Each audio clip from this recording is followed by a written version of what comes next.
Coming up on the Inside Indiana Business Television podcast, hundreds of new jobs are coming to Muncie. High-speed driverless racing returns to Indy. Judy O'Bannon sets her sights on historic preservation. Republic Airways has big plans in Carmel. Seriously ill patients will soon have a new option near 16 Tech. The Colts double down on sports betting. And Indiana's oldest Latino nonprofit marks half a century. Welcome to the Inside Indiana Business Television podcast. I'm Andy Ober. Muncie is getting a big economic boost with the arrival of CanPack. The Poland-based aluminum can production company recently broke ground on a $380 million operation expected to create 345 jobs over the next 2 years. Muncie, Delaware County Chamber of Commerce CEO Jay Julian spoke with Inside Indiana Business host Gary Dick about the massive Muncie deal. Great to see you on some really good news for the region. This is a really big project. I mentioned the numbers, nearly $400 million in investment, 345 jobs, and the impact, I think the average wage in the mid-20s. So this will be a big deal from an economic impact standpoint. Yeah, that's absolutely correct, Gary. It's we believe it's one of, if not the largest single significant pieces of manufacturing investment that we've had in Delaware County. Okay, talk about landing this investment, because obviously CanPack looked at a number of places in multiple states. How did Muncie, Delaware County, and East Central Indiana land this? Yeah, we had a really good team of folks that worked hard together. Gary is led here on our staff by Tracy Lutton, Ashley Circus, Aaron Williamson. They worked really hard with the county commissioners and their team.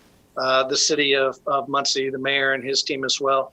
Everybody worked together to put our best foot forward, give all the information that the company asked for, their site consultant asked for. It was a good piece of work by a lot of folks concerned. Jay, I mentioned in the intro some of the bad news that has been coming out of East Central Indiana for the past couple of decades on traditional plant closings, if you will. This kind of changes the narrative, perhaps. Economic impact, to be sure. Is there a psychological impact, too, that this announcement brings? Sure, there is, Gary. And just from a manufacturing perspective, we've actually started that process a number of years ago. We've had Progress Rail came here a few years ago. It was a huge announcement at the time, on the heels, candidly, of the Warner closure. But then we've had a lot of other really nice hits in the manufacturing arena here recently in the last couple of years with Magna and Muncie Power Products and Mercix and Delaware Dynamics all growing over this past couple of years. So the manufacturing sector here in Muncie, Delaware County, really all of East Central Indiana is doing really well now. But our economy foundation is based more in healthcare and education structures now. Yep. Our two economic engines for all of East Central Indiana really are the largest employers, IU Health and Ball State. So when you mentioned diversification, that's something that we're really proud of here. Yeah, I was going to ask you about that. So it's not just a traditional manufacturing-dominated economy. Very important, obviously, and a big part of it. But education, healthcare really coming into focus as well.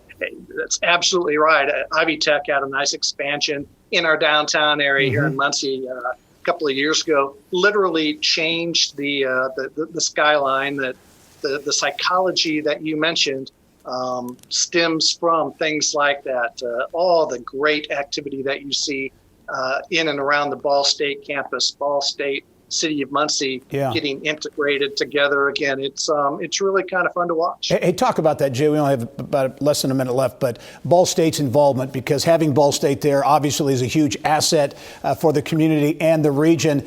And Jeff Mearns, the president of the university, has talked about a fair amount, wanting to be engaged in economic development, that kind of thing. Is that happening, and how important is Ball State's engagement? Yeah, it absolutely is happening, and it is purposeful. President Mearns and his team have done a really great job of reaching out into the community, helping, assisting, actually leading a lot of development efforts. It's been fun to watch. I see great things moving forward for us. And again, when you have an engine like Ball State University, IU Health Systems, Ivy Tech, we're pretty good shape to move forward, I think. Jay Julian with the Muncie, Delaware County Economic Development Alliance, the CEO there. Jay, congratulations on the deal. We look forward to seeing you soon. Thank you, Gary. Appreciate it. All right.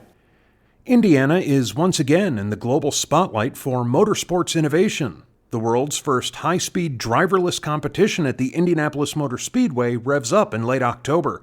Energy Systems Network CEO Paul Mitchell and Indiana Economic Development Corporation Chief Innovation Officer Dave Roberts joined us to talk about the Indy Autonomous Challenge. Paul, talk about, you've been working on this for a couple of years, really. It's been a long time coming. This is a big undertaking. Talk about the event, October 23, and really what it's all about. Well, it's been an exciting journey, right? It's been about 2 years that we've been working on this. We started with 40 different universities that comprise 30 teams that were competing.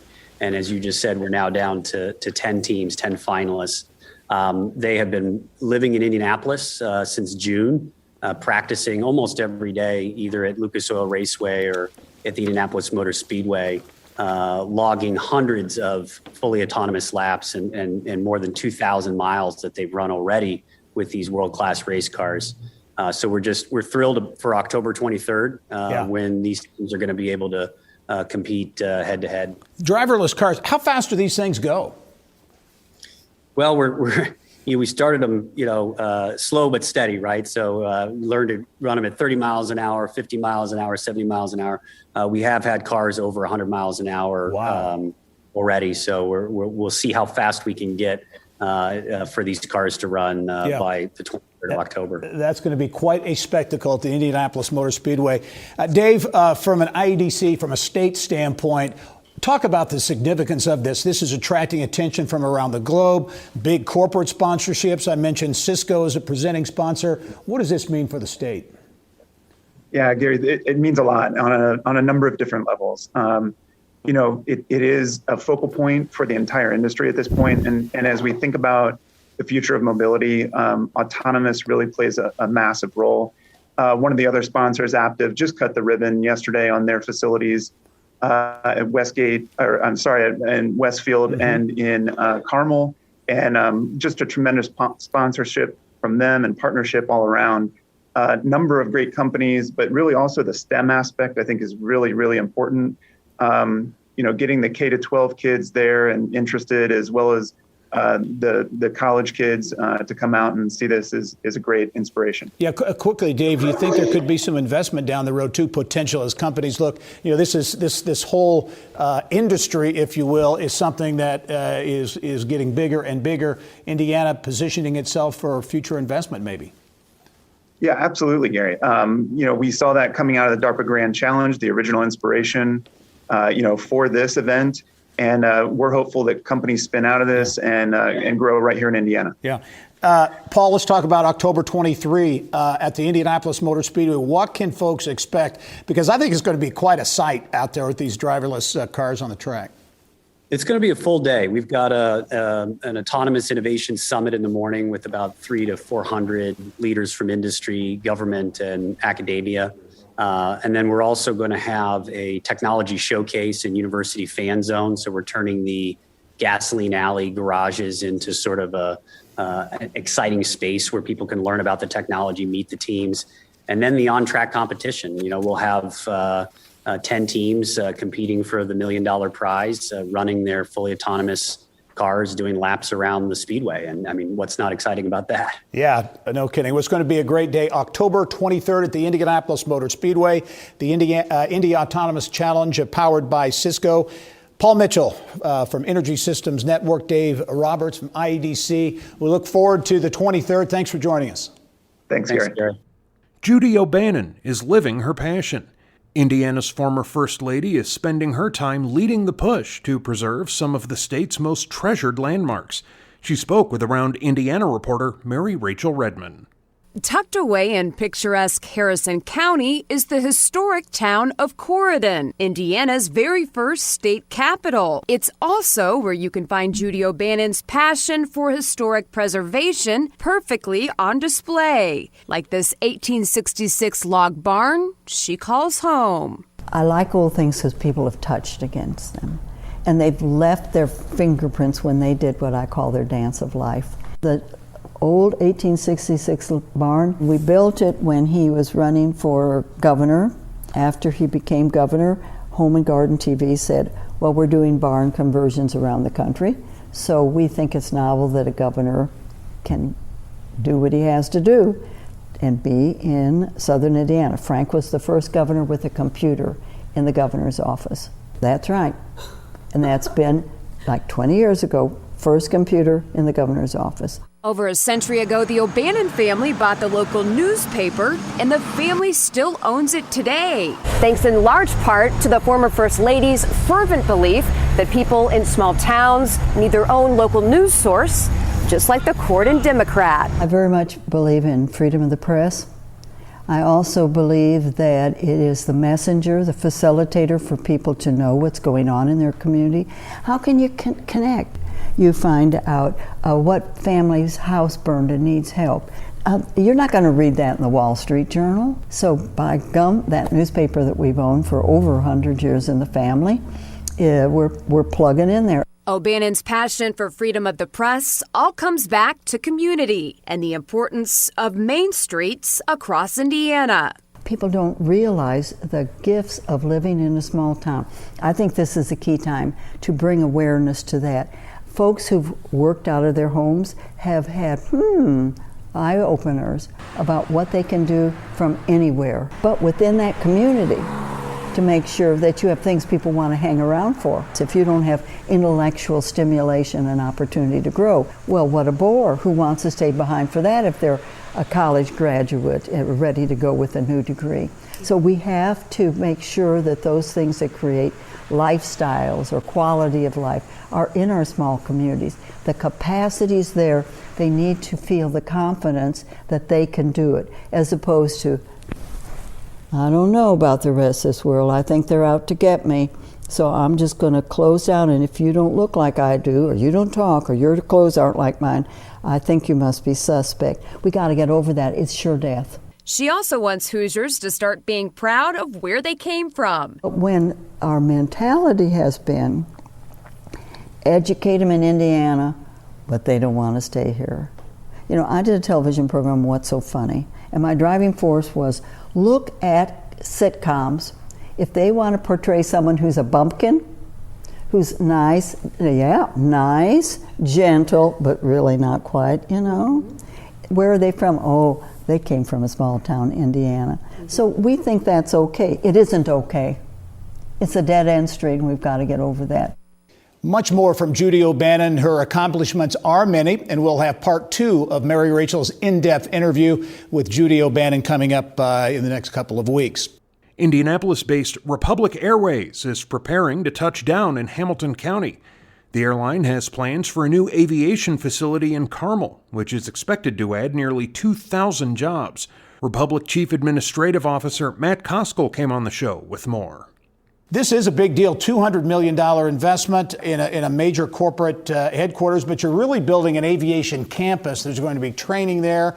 Ultimately, you're taking a hotel and essentially tripling the size of it. Talk about really the investment and what it's all about.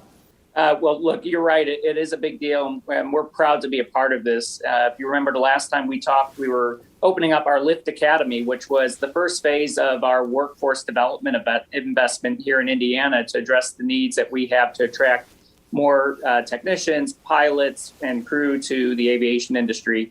And this really is the next phase of that. This is an opportunity for us to take an underdeveloped parcel in Carmel and really bring together a best-in-class aviation technology training campus.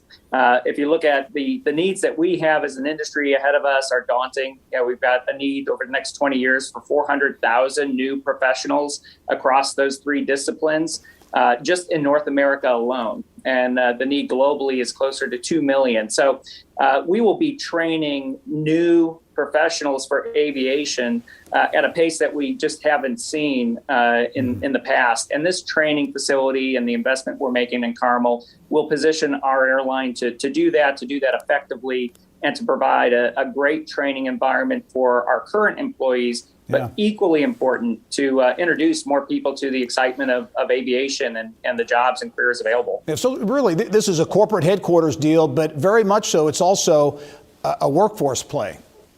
Absolutely. When we look at the robust nature of aviation, even post this pandemic, we saw as soon as leisure travel markets opened up, the flying public came back, and we're at full capacity again here at Republic and flying our schedules throughout the summer and into the fall. And really, the long pole in the tent for us is getting more people trained. We're flying our simulators, our current training capacity at max levels each and every day. And most folks see the operation at the airport. What they don't know is an airline like Republic is training its professionals 360 days a year, 24/7. Yeah. Give people an idea, because you're really talking about an open campus there that will welcome in college students, high school students, and others, and also the residential component around the garage there. The hotel expansion is to house folks who are coming in for training. So it's going to be a really multifaceted development. It is, and we are the first part of that development, first phase to go in, and we expect construction to start here in just several weeks with our opening of the training center simulator building by the end of next year.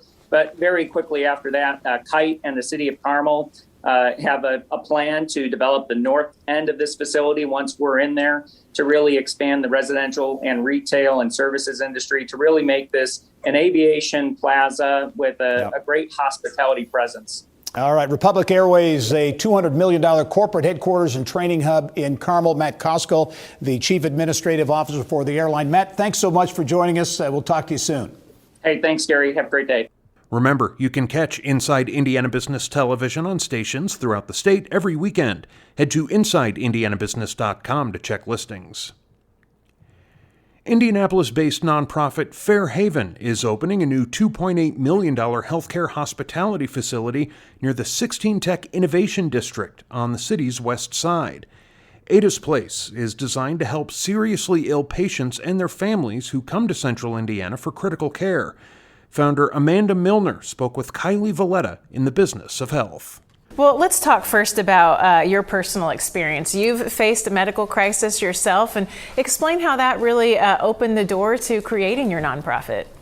Absolutely. Well, I was diagnosed with cancer in 2001, and at the time I had a 2-year-old and a 1-year-old, and I faced many of the challenges that so many cancer patients face. How am I going to support my family while I can't work?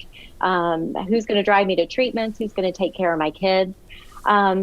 And during that process, it did turn out that I lost my home. But in the midst of it, I was so blessed and so thankful to God and to so many wonderful family and friends who were there for me, drove me to treatments, helped me get a new place to live, and just really supported us through that process. So when I was able to go back to work and was in remission, I'd worked at the cancer center previous to being sick. When I returned to work there at the cancer center, I was meeting patients and families who needed really the very same things I needed. And that was a place to stay near the hospital and just the support and compassion while going through really one of the most difficult times of your life. So it was really a wonderful opportunity for me to give those things back. And I know previously your nonprofit, like we mentioned, relied on apartments and hotel rooms, but this facility really has been designed for the patients and for their families. So give us an overview of it. Can you tell us about it? Absolutely. We're so excited. It's many years in the works. And one of the biggest things for us is we wanted it to feel like a home away from home. Just giving people that comfort of a place like a home. And there's 12 guest suites. We can have 12 families here overnight. There's warm and welcoming common areas. And then we've got 2 day service rooms in addition to that. And those are places, if you go any night at any hospital, Methodist, IU, downtown hospitals, there are dozens of people sleeping in the waiting room, sleeping next to a hospital bed with a loved one. And so these 2 shower and laundry rooms, they'll allow these patients, these family members to come and get a shower and wash their clothes and enjoy a meal and just be refreshed and strengthened before returning to the hospital. And I like how the overnight lodging, I think you mentioned it has 2 beds. So the patient isn't alone, but has space for the family too, right? It does. There's so many situations that people come. You know, you may come with a mother, a cousin, a friend, your spouse. So yes, there's 2 rooms, 2 beds in every room. There's a small kitchenette in the room. Every room has its own bathroom. It's designed really to be self-contained for immunocompromised patients.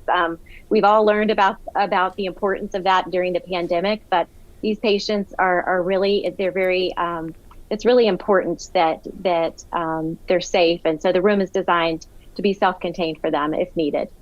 And explain how, it's interesting, Indianapolis, the size of our city and the medical centers we have in downtown Indianapolis. Explain the void that you saw in Indianapolis for healthcare hospitality in general.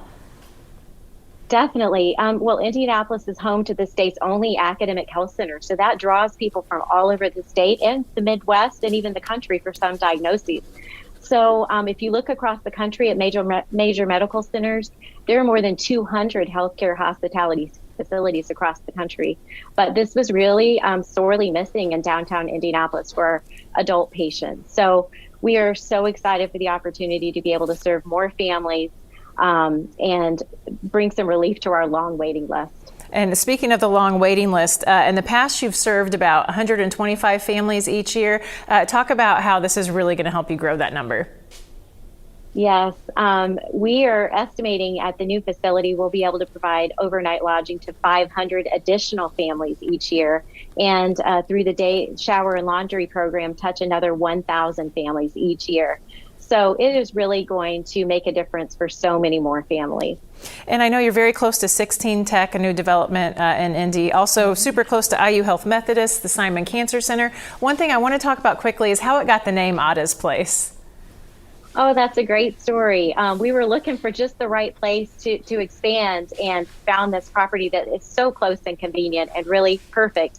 And we're looking to buy it. But when the owner found out about the mission, he very graciously, generously decided to donate the building, and it had always been used for good. And so the only things he asked is that we continue to use it for this mission and that we name it after his father, Ada's Place. So that's where it got the name, and we're honored to serve in his honor. All right. Well, I know you're open to patients in just a matter of days, so good luck and keep us posted. Great. Thanks so much, Kylie. The mission of Child Care Answers is twofold. First, improve the well-being, care, and education of children. Second, equip providers with the tools and resources they need to start their own business. Executive Director Molly Smith joined us in our Eye on Education segment. Yeah, I want to talk about that impact. That was a big number, $1.8 billion. But childcare obviously has an effect on the child, has an effect on the parent. But increasingly, it may be overlooked, the impact on business is substantial.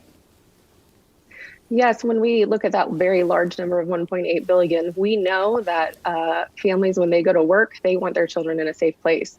But if they're not, or they're unsure of the capabilities of those providers, they're not going to perform their best. And so employers know that looking out for their employee is going to definitely help their bottom line. We know that when you lose an employee, there's all those overhead costs that when you have to replace them, training, overtime, all of those things go to the employer. So quality childcare has a huge piece in that.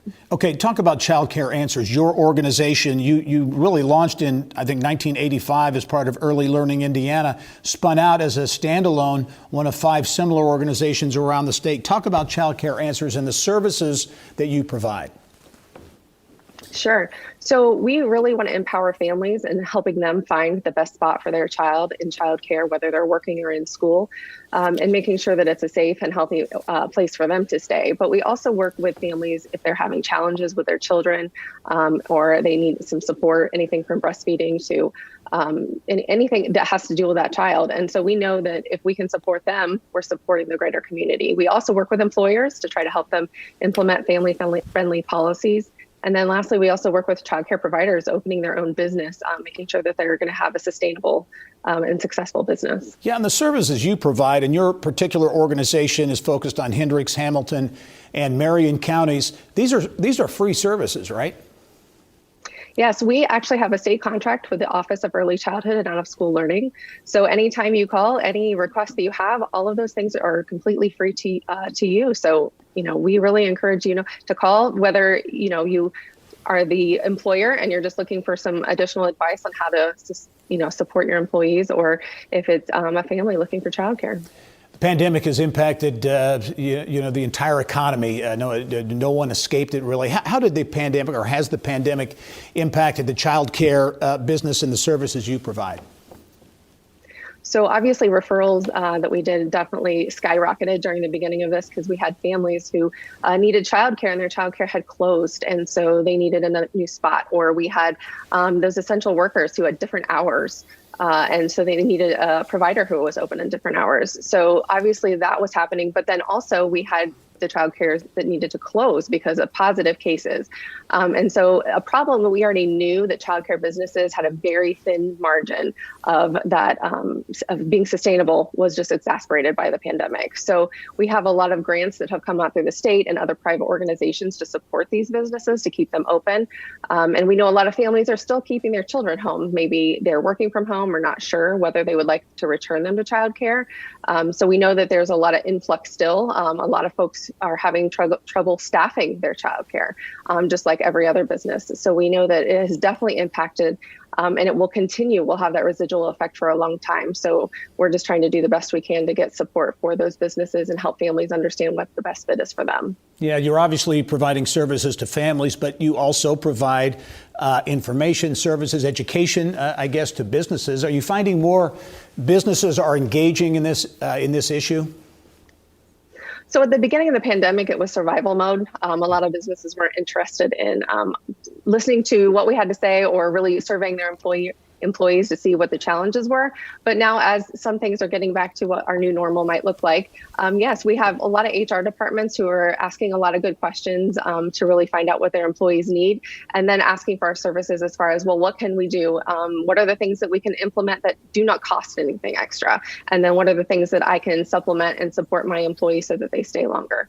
Yeah, final question. And what do you see going forward? What's next for child care answers? Do you anticipate a continuing increase in demand for your services? Yeah, we do. And we really think that the pandemic, unfortunately, as it did, brought child care to the front of the challenges that were out there. Mm-hmm. And now people are really understanding and appreciating all of the things that come along with that. And I think that really it's, again, nationwide, statewide, in the 3 counties we serve, people understand the importance and they value it. Molly Smith is the Executive Director of Child Care Answers, serving Hamilton, Hendricks, and Marion counties. Molly, appreciate you taking time to be on the show. We look forward to seeing you soon. Thank you. The Indianapolis Colts are upping the ante when it comes to their sports betting presence. The team has inked a new deal with Caesars Entertainment and WynnBET. Colts Chief Sales and Marketing Officer Roger Vandersnick tells Bill Benner what it means on Inside Indiana Sports. Just overall, the climate, and again, I'm an old guy, so I can remember when it was back, sports gambling was all backroom, undercover activity. Now it's very much out in the open. But just talk about the overall changing environment and the acceptance of professional sports teams and leagues to delve into this area commercially. I think a couple things. One is when the federal law and then succeeding state laws were changed to allow legal sports betting, I think one of the things that was important for us was to have really trusted partnerships so that our fans, the fans that wanted to participate in the space, knew who our trusted partners are and they could feel comfortable about that. And so it was important for us to kind of forge into the area early. Indiana was one of the early states that passed this opportunity. And so we spent 12 months or so working with a variety of different prospects and are really pleased with that we have really 3 quality, trusted partners that we're going to market with this year moving forward. Well, and again, we mentioned Caesars, WynnBET, FanDuel has also been on board with the Indianapolis Colts. Talk about the individual aspects of each property. Let's start with Caesars, and I know Colts go back with Caesars away with Indiana Grand and Hoosier Park. Right. Our legacy with Caesars and those properties is well over 10 years, and it's been fun to see it evolve over time. as the entities became bigger, and then ultimately the Caesars acquisition of those properties. But their interest both is in online opportunities as well as brick and mortar at their two properties, one in Anderson and one in Shelbyville.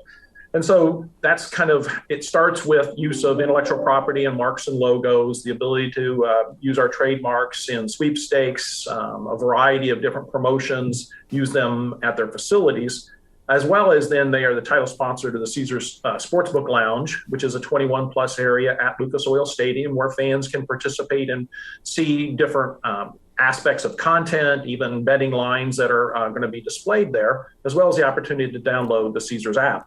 They are also the title sponsor of our South Gate, which is our second most populous gate on the south side of the stadium.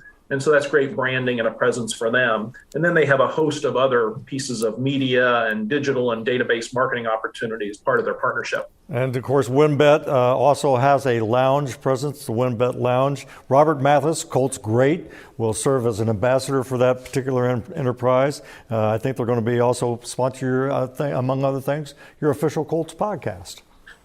Our podcast as well as our mobile app. Our mobile app is becoming really a must-have for all of our Colts fans to really engage with the entire sports or Colts opportunity. And so WynnBET has that. As you mentioned, they are the title sponsor of the Wynn Lounge as well as the whole entire West Club. And they also have pregame hospitality opportunities out in Touchdown Town on the north side of the stadium. And so they have a full complement of marketing opportunities as well as in their sponsorship. Just anecdotally, the Pacers also have agreements with DraftKings and PointsBet. You also have an agreement with FanDuel as another of your partners. Right. So FanDuel is, again, a partnership that goes back several years. Started out as daily fantasy. At the time, that was the only really betting permitted. And that partnership has continued to evolve and strengthen and grow as they've had the opportunities as well to include legal sports betting as part of their assets. And so they have a number of things, again, use of marks and logos, lots of presence in terms of media, as well as in stadium as well. Roger, as we wrap up, what do you see, what might come of this over the next 4, 5, 6 years? Anything in particular that you would see evolving from this? I would. I mean, obviously, there's certainly a revenue opportunity for the teams. The second piece, which is really important, I think, again, having those trusted partners so that fans feel comfortable participating in the space and working with those partners. And I think the other thing is, I think that this will afford the Colts an opportunity from a fan and from a marketing standpoint to engage with perhaps fans that, while maybe sports fans, might not be as strong a Colts fan. So we're very intrigued by that. We saw very similar things happen years ago when fantasy football came out. When people started to participate in fantasy football, they became more football fans. And we think there's a real opportunity for that with our joint marketing efforts with these three partners. Well, Roger, we certainly appreciate you coming on the program. A fascinating new space, and especially for old guys like me who come from a kind of a different area. Roger, thanks for being on the program. Best of luck and go Colts. And finally this week, Indiana's oldest and largest Latino nonprofit is marking 50 years of service in central Indiana this year.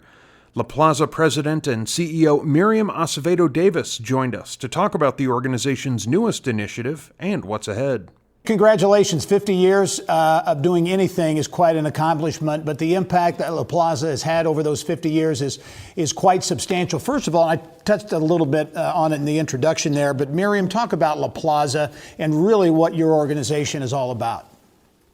So La Plaza serves the Hispanic community here in central Indiana, and we have two areas of focus. One is access to health and social services. So we do everything from emergency assistance, WIC clinic, health care enrollment, helping someone find a job. So someone new to the community where language is a barrier, helping them navigate the health and social services arena and accessing those services.